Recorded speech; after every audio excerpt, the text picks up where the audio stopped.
Welcome to my channel ज्ञान की गरीबी।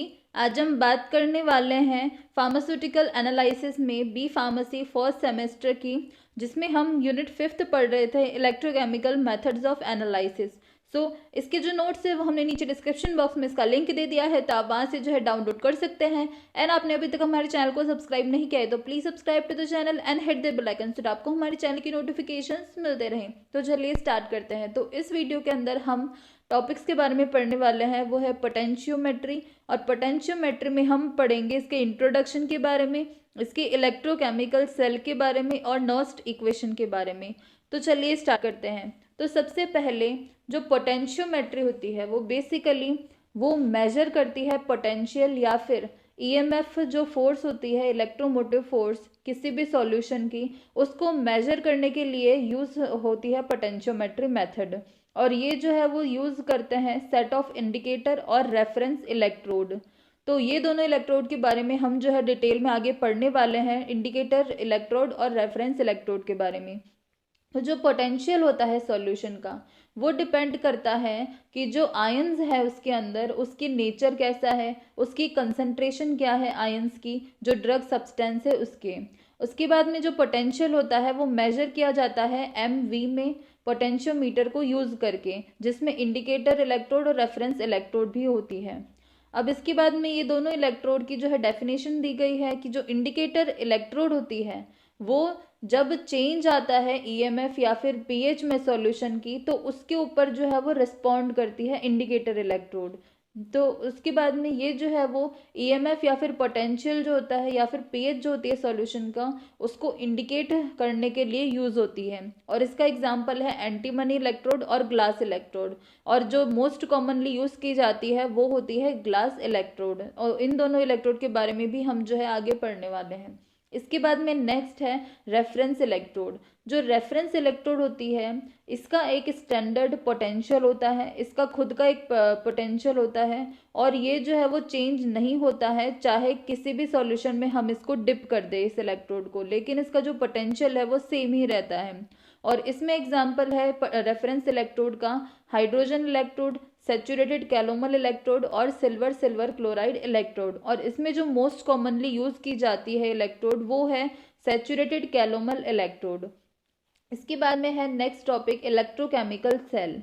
जो इलेक्ट्रोकेमिकल सेल होता है, अब इसकी जो है कंस्ट्रक्शन दी गई है। इसमें हम बेसिकली दो हाफ सेल्स जो है वो लेते हैं, और इसके अंदर जो है हाफ सेल्स होते हैं, इसके अंदर मेटल इलेक्ट्रोड होती है, उसको इमर्स किया जाता है आयंस में, जिसकी एक्टिविटी जो है वो डिटरमाइन की जाती है। जिसकी जो एक्टिविटी होती है आयंस की, उसकी वजह से हमें इलेक्ट्रोड का जो पोटेंशियल है उसको हम डिटरमाइन करते हैं।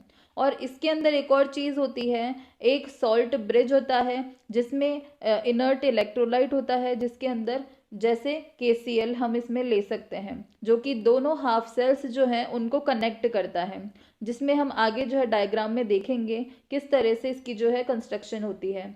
इसके बाद में पोरस फ्रिट्स भी जो है इसको फिक्स किया जाता है। जो सॉल्ट ब्रिज के एंड्स होते हैं उनमें पोरस फ्रिट्स को फिक्स किया जाता है, जिससे कि जो आयंस होते हैं इलेक्ट्रोलाइट के अंदर वो फ्रीली जो है वो मूव हो पाए हाफ सेल्स के बीच में और सॉल्ट ब्रिज के बीच में। इसके बाद में है कि जो आयंस होते हैं वो हाफ सेल्स और सॉल्ट ब्रिज के बीच में जो है मूव करके जो इलेक्ट्रिकल सर्किट है उसको कंप्लीट करते हैं।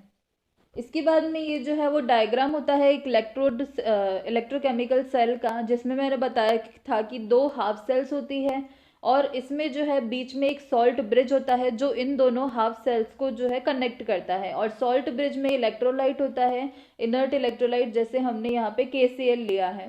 और यहाँ पे दो पोरस फ्रिट्स भी जो है इन दोनों की सॉल्ट ब्रिज की दोनों एंड्स पे जो है वो लगा दिए जाते हैं।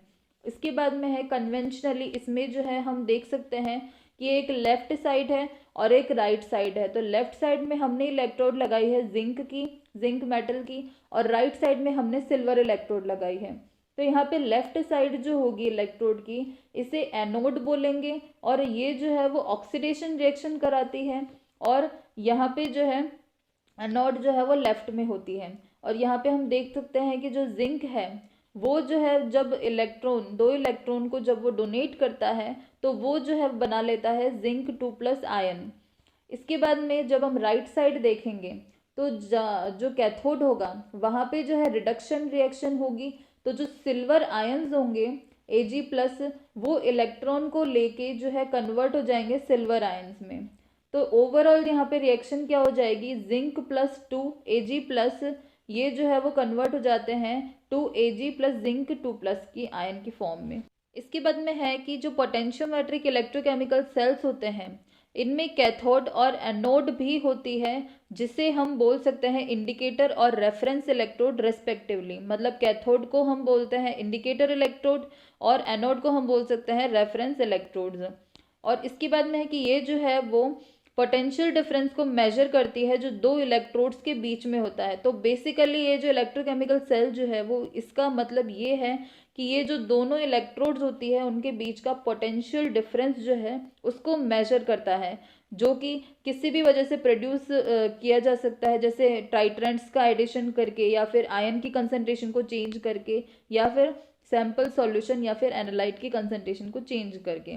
तो इन सब वजह से जो पोटेंशियल डिफरेंस है उसमें चेंजेस आते हैं और पोटेंशियोमीटर की मदद से जो है पोटेंशियल डिफरेंस को मेजर किया जाता है। अब इसके बाद में है कि जो एनालाइट्स और रेफरेंस इलेक्ट्रोड्स होती है इन दोनों के इंटरफेरेंस को रोकने के लिए ही सॉल्ट ब्रिज का यूज़ किया जाता है। अब इसके बाद में एक फॉर्मूला देखा है कि जो पोटेंशियल डिफरेंस होता है या फिर इलेक्ट्रोमोटिव फोर्स होती है, इसे हम इस फॉर्मूले के द्वारा जो है कैलकुलेट कर सकते हैं। वो है E cell is equal to E indicator minus E ref plus E J. तो यहाँ पे ई सेल जो है वो इलेक्ट्रोमोटिव फोर्स है और ई आई एन डी जो है वो है इंडिकेटर इलेक्ट्रोड का कितना पोटेंशियल होता है, और ई आर एफ जो है वो है रेफरेंस इलेक्ट्रोड का पोटेंशियल, और ई जे जो है वो इलेक्ट्रोमोटिव फोर्स है सॉल्ट ब्रिज के अक्रॉस में। इसके बाद में नेक्स्ट है नर्स्ट इक्वेशन। जो पोटेंशियल होता है मेटल इलेक्ट्रोड का 25 डिग्री सेल्सियस टेम्परेचर पे जब हम उसको सॉल्यूशन में इमर्स करते हैं उनके खुद के आयंस के साथ में, तो जो पोटेंशियल होता है वो क्या होता है, तो इस फॉर्मूले के द्वारा जो है हम निकाल सकते हैं। वो है E is equal to E naught plus 0.0592 upon N log C. तो यहाँ पे ई नॉट जो है वो स्टैंडर्ड पोटेंशियल होता है मेटल का, एन जो है वो वैलेंसी होती है आयंस की, और सी जो है वो आयंस की कंसंट्रेशन होती है। तो ये जो है वो नर्स्ट इक्वेशन होती है। तो ये था पोटेंशियोमेट्री में इलेक्ट्रोकेमिकल सेल और नर्स्ट इक्वेशन। और इसके जो नोट्स है वो हमने नीचे डिस्क्रिप्शन बॉक्स में इसका लिंक दे दिया है, तो आप वहाँ से जो है डाउनलोड कर सकते हैं। एंड इसके रिगार्डिंग आपको कोई भी जो है डाउट हो तो आप कमेंट सेक्शन में कमेंट कर सकते हैं। And thanks for watching this video, and if you like this video please hit the like button and subscribe my channel ज्ञान की करीबी, and hit the bell icon to get notifications for my new videos.